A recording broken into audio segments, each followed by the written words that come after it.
Une question de Tiffaine ensuite qui nous demande qu'est-ce qu'un test in vitro? Alors un test in vitro, c'est une façon de...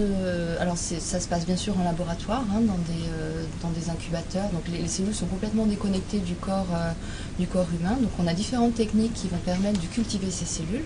Donc au laboratoire, chez Yves Rocher, on est capable de cultiver toutes les cellules de la peau. Et donc de les modéliser de façon plus ou moins complexe pour pouvoir suivre leur comportement, leur évolution, leur viabilité tout simplement, si elles vont synthétiser plus ou moins tel ou tel métabolite.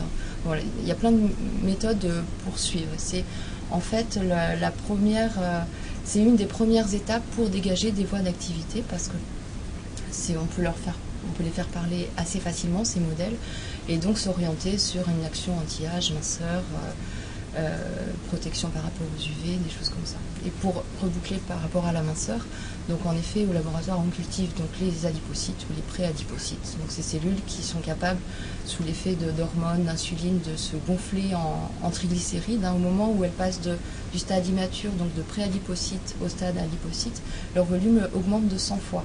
Vous imaginez, à l'échelle cellulaire, donc vous imaginez ce que ça fait bien sûr sur un tissu humain. Donc on a des façons de suivre ce gonflement en triglycérides et puis bien sûr avec certains actifs on a une réduction, donc c'est comme ça qu'on allègue nos produits et avec la mention test in vitro.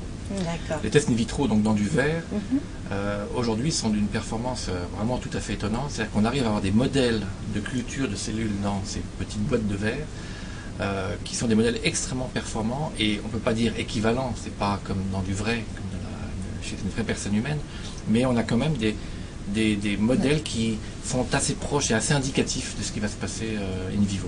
Voilà. Et ça, donc in vitro s'oppose à in vivo, donc c'est sur des corps humains vivants, donc des personnes humaines, avec tous les protocoles et le sérieux qui s'y attache. Exactement, on a des bonnes corrélations entre les modèles qu'on peut mettre en place au niveau du laboratoire, donc en in vitro, dégager des activités pour tel ou tel actif, et ensuite vérifier l'activité de ces actifs, donc cette fois-ci dans un lait, une crème, une formule cosmétique, et avoir le même type d'efficacité. Donc c'est vrai qu'actuellement on est assez... les recherches in vitro et les mesures in vivo sont en très bonne corrélation et ça nous permet d'avoir de bonnes revendications et puis surtout voilà, une véracité scientifique importante. Oui.